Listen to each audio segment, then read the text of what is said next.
નમસ્કાર વિદ્યાર્થી મિત્રો, ધોરણ 6 વિષય ગણિતની અંદર આજના તાસમાં આપણે વર્ગ અને વર્ગમૂળનો અભ્યાસ કરવાનો છે. ધોરણ 5ની અંદર આપણે 1 થી લઈને 20 સુધીના સંખ્યાઓનો વર્ગ અને વર્ગમૂળનો અભ્યાસ કર્યો છે. તો અહીં આપણે તેનાથી આગળ સુધી થોડીક સંખ્યાઓનો અભ્યાસ કરવાનો છે. તો ધોરણ 6ની અંદર આપણે 1 થી લઈને 30 સુધીની સંખ્યાનો વર્ગ અને વર્ગમૂળનો અભ્યાસ કરશું. તો પ્રથમ શબ્દ છે વર્ગ અને બીજો શબ્દ છે વર્ગમૂળ. તો તેનો આપણે પ્રાથમિક ખ્યાલ મેળવીએ. તો પ્રથમ જોઈએ વર્ગ. કોઈ પણ સંખ્યાને ફરી તે જ સંખ્યાને ગુણતા જે ગુણનફળ મળે છે તેને મૂળ સંખ્યાનો વર્ગ કહે છે. આ વર્ગની વ્યાખ્યા થઈ.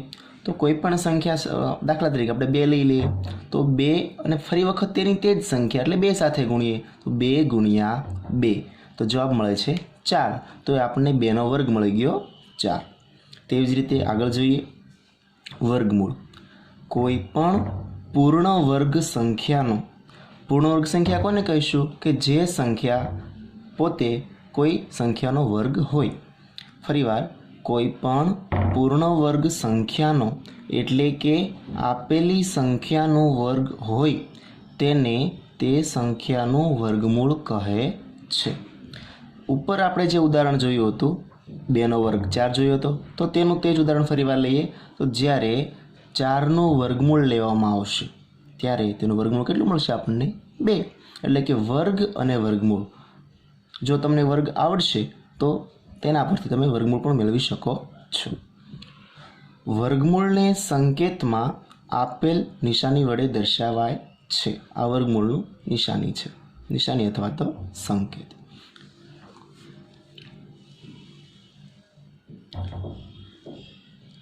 અહીં એક કોષ્ટક આપેલું છે જેની અંદર 6 કોલમ છે. પ્રથમ કોલમમાં સંખ્યા, બીજી કોલમમાં એ સંખ્યાનો વર્ગ સ્વરૂપે દર્શાવેલું છે અને એ વર્ગને ત્રીજી કોલમની અંદર ગુણાકાર સ્વરૂપે દર્શાવવાનું છે.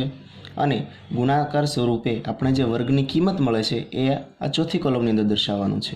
ત્યાર પછી 5મી કોલમમાં જે વર્ગમૂળ દર્શાવે છે એ વર્ગમૂળની કિંમત કેટલી મળે છે તે આપણે તેની પછીની કોલમમાં દર્શાવીશું. તો પ્રથમ જોઈએ, સંખ્યા આપેલી છે 1.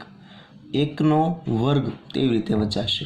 આગળ આપણે ઘાત અને ઘાતાંકની અંદર અભ્યાસ કર્યો તો અહીં 1ની 2 ઘાત તે વચાય, પણ ફક્ત 2 જ છે એટલા માટે આપણે તેને 1નો વર્ગ એવું પણ વાંચી શકીએ છીએ. તો તેનો ગુણાકાર સ્વરૂપે કઈ રીતે દર્શાવાય? તો 1ની 2 ઘાત છે માટે 1ને કેટલી વખત લખશું? 2 વખત. તો ચાલો લખીએ. 1નો વર્ગ 1 ગુણ્યા 1, 1 એકા 1.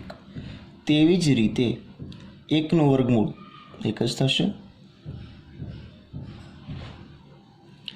હવે 2નો વર્ગ, તો 2 કેટલી વખત લખશું? 2 વખત. 2 ગુણ્યા 2, 2 દુ 4. અહીં 2નો વર્ગ મળી ગયો 4, તો તેનાથી ઉલટું 4નું વર્ગમૂળ 2, 4નું વર્ગમૂળ 2 થશે. 3નો વર્ગ 3 ગુણ્યા 3, 3 તેરી 9, 9નું વર્ગમૂળ ઓબ્વિયસલી 3. 4નો વર્ગ 4 ગુણ્યા 4, ચોકે ચોકે 16, 16નું વર્ગમૂળ 4. 5નો વર્ગ 5 ગુણ્યા 5, પચું પચું 25, 25નું વર્ગમૂળ થશે 5.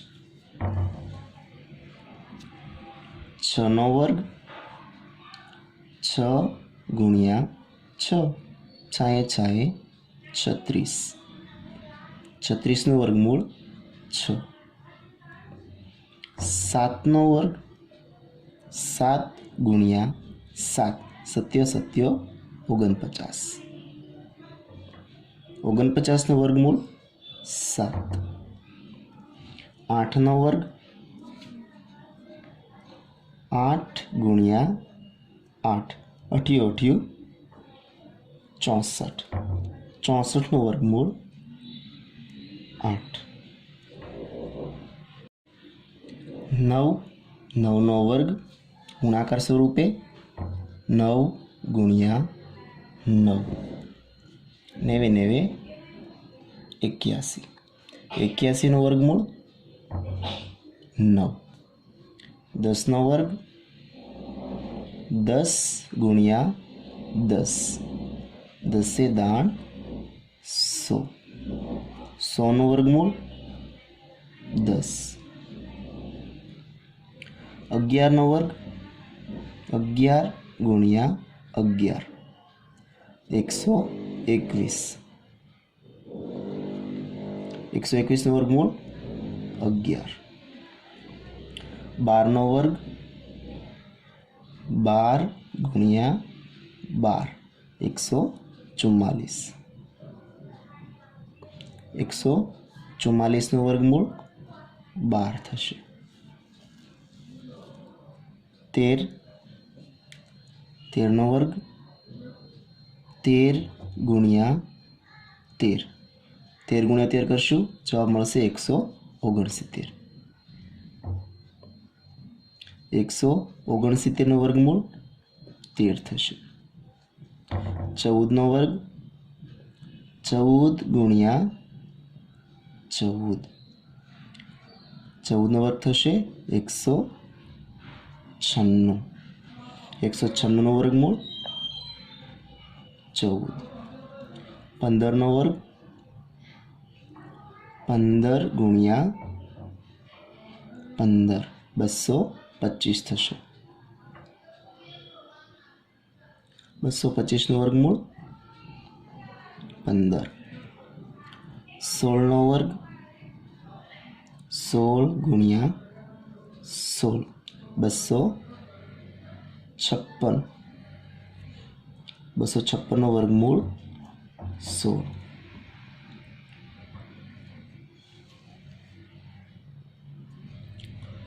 17 वर्ग 17 गुणिया 17 289। 289 वर्गमूळ 17। 18 वर्ग 18 गुणिया 18 324। 324 वर्गमूळ 18। 19 वर्ग 19 गुणिया 19 361। 361 वर्गमूळ 19। 20 वर्ग 20 गुणिया 20 20 वर्ग थशे 400। 400 वर्गमूळ 20। 21 वर्ग 21 गुणिया 21 441। 441 वर्गमूळ 21।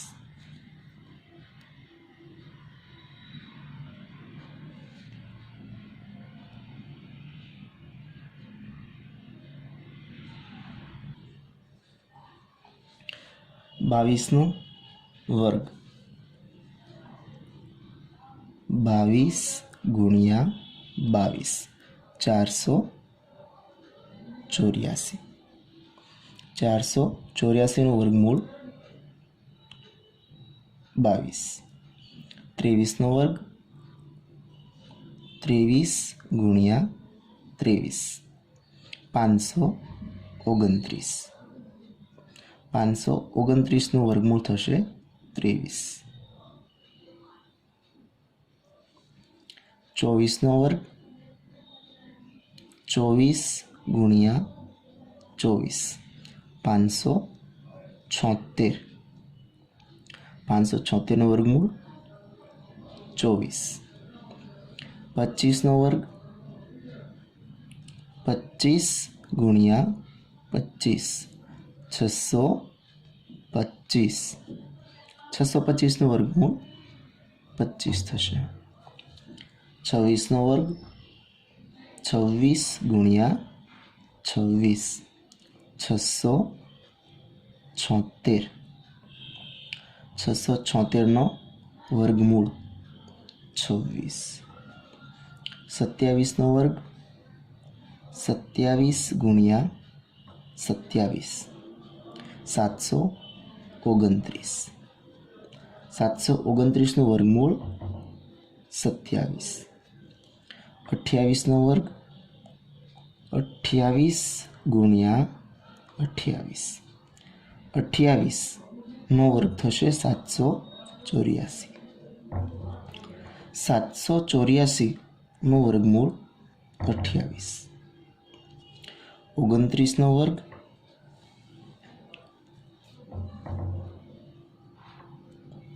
29નો વર્ગ 29 ગુણ્યા 29 841 841નું વર્ગમૂળ 29. 30નો વર્ગ 30 ગુણ્યા 30 30નો વર્ગ થશે 900 900નું વર્ગમૂળ 30. હવે જે પણ સંખ્યામાં શૂન્ય આવતું હોય તેવી સંખ્યાનો વર્ગ કરવો ખૂબ જ આસાન છે. જોઈએ કે સંખ્યાનો વર્ગ આપેલો છે તો શૂન્યવાળી સંખ્યામાં જેટલા પણ શૂન્ય હોય વર્ગ કરતાં તે શૂન્ય હોય તેના કરતાં બમણા થાય. એટલે કે 30 ગુણ્યા 30 કર્યા તો 30નો વર્ગ કેટલો મળી ગયો 900. તો એક શૂન્યના કેટલા થઈ ગયા 2. હવે આગળનો અંક છે તેનો વર્ગ લખી દેવાનો. 3નો વર્ગ કેટલો થઈ જાય 9. તો 3નો વર્ગ 9 એટલે કે 30નો વર્ગ સીધો મળી ગયો 900. તો આવી રીતે આપણે આગળ 40 50 60 માટે પણ જોઈ લઈએ. તો 40નો વર્ગ 40 ગુણ્યા 40. હવે એક શૂન્ય હતું સંખ્યામાં તો વર્ગમાં કેટલા શૂન્ય મળશે 2. સંખ્યા કઈ છે 4 ચોકે ચોકે 16. તો 40નો વર્ગ 1600 1600નું વર્ગમૂળ 40. 50નો વર્ગ 50 ગુણ્યા 50. એક શૂન્ય છે તો એનો વર્ગ થતાં કિંમતમાં 2 શૂન્ય મળશે અને 5નો વર્ગ 25 2500 2500નું વર્ગમૂળ 50. 60નો વર્ગ 60 ગુણ્યા 60 2 શૂન્ય 6 36 3600નું વર્ગમૂળ થશે 60. તેવી જ રીતે 70 70નો વર્ગ 70 ગુણ્યા 70. એક શૂન્ય છે તો વર્ગ સંખ્યામાં 2 શૂન્ય મળશે. 7નો વર્ગ 49 એટલે કે 70નો વર્ગ મળી ગયો 4900. 4900નું વર્ગમૂળ થશે 70. તેવી રીતે 80 માટે 80 ગુણ્યા 80 2 શૂન્ય 8નો વર્ગ 64 એટલે કે 80નો વર્ગ થશે 6400. 6400નું વર્ગમૂળ 80. 90નો વર્ગ 90 ગુણ્યા 90 2 શૂન્ય 90 81 8100નું વર્ગમૂળ 90. વિદ્યાર્થી મિત્રો ત્યારબાદ જોઈએ 100નો વર્ગ. હવે આપણે જે ચર્ચા કરી હતી કે સંખ્યાનો વર્ગ આપેલો છે તેમાં એક શૂન્ય હતું તો જવાબમાં તમને કેટલા શૂન્ય મળતા હતા 2. પરંતુ અહીં કેટલા શૂન્ય છે 100માં 2 તો જવાબમાં કેટલા શૂન્ય મળશે 2ના ડબલ એટલે 4. તો 100 ગુણ્યા 100 તો 2 શૂન્ય છે તો કેટલા શૂન્ય થવા જોઈએ 4. 1 2 3 અને 4 શૂન્ય થઈ ગયા. તો 100 1 એકા 1નો વર્ગ 1. તો 100નો વર્ગ મળે છે 10,000. 10,000નું વર્ગમૂળ થશે 100. વિદ્યાર્થી મિત્રો, આગળ આપણે કેટલીક સંખ્યાઓનો વર્ગ શોધતા શીખવાનું છે. તો પ્રથમ કેટલાક સરળ ઉદાહરણ જોઈએ. 7નો વર્ગ. 7નો વર્ગ છે તો 7ની 2 ઘાત, તો એને ગુણાકાર સ્વરૂપે લખીએ 7 ગુણ્યા 7, 7 49. આવી એક અંકની જે સંખ્યા છે એનો વર્ગ તમે સરળતાથી મેળવી શકો છો, પરંતુ 2 અંકની સંખ્યા જ્યારે આપી હોય ત્યારે તમે એ સંખ્યાનો કઈ રીતે મેળવો તેનો અભ્યાસ આપણે અહીં કરશું. ઉદાહરણ જોઈએ. કોઈ એક સંખ્યા લઈ લો, દાખલા તરીકે 18.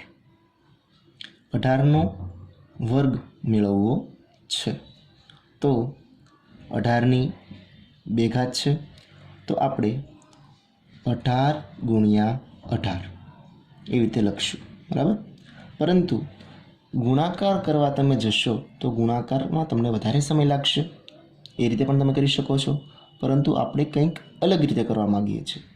શું કરીએ છીએ જો, તો આપેલી સંખ્યાનો જે ડાબી તરફથી પ્રથમ અંક, અહીં કોણ છે 8, તો સૌપ્રથમ 8નો વર્ગ કરશું. તો 8નો વર્ગ કેટલો થશે? 8 × 8 = 64, તો 64ના 4. હવે 64નો ચોગડો મૂકી દીધો, વધી કેટલી રહી ગઈ? 6. તો તમારે રફકામમાં યાદ રાખવાનું છે 6 વધી છે. હવે 8 અને આગળનો અંક છે 1, એ બંનેનો ગુણાકાર 1 ગુણ્યા 8 એટલે 8, તેનો ગુણાકાર 2 સાથે 1 × 8 = 8, 8 × 2 = 16. 16 અને વધી કેટલી હતી? 6. તો 16માં 6 ઉમેરો તો તમને મળે છે 22. 22નો બગડો વધી 2. ફરીવાર યાદ રાખવાનું છે 1નો વર્ગ. હવે પ્રથમ અંક જે છે એનો વર્ગ કરી દઈએ, 1નો વર્ગ થશે 1, 1 + 2 એટલે કેટલા થઈ ગયા? 3. તો 18નો વર્ગ 324. હજુ એક ઉદાહરણ જોઈએ. એ મોટી સંખ્યા લઈએ, દાખલા તરીકે 56નો વર્ગ જોઈએ છે. કોનો વર્ગ? 56. તો એનો પણ એ જ રીતે પ્રથમ ગુણાકાર સ્વરૂપે દર્શાવી દઈએ 56 ગુણ્યા 56. યાદ રાખજો મિત્રો, પ્રથમ ડાબી તરફનો અંક અહીંયા કોણ છે? 6, તો 6નો વર્ગ 6 × 6 = 36 છે. તો 36ના શું મૂકશું? 6. વધી કેટલી રહી ગઈ? 3.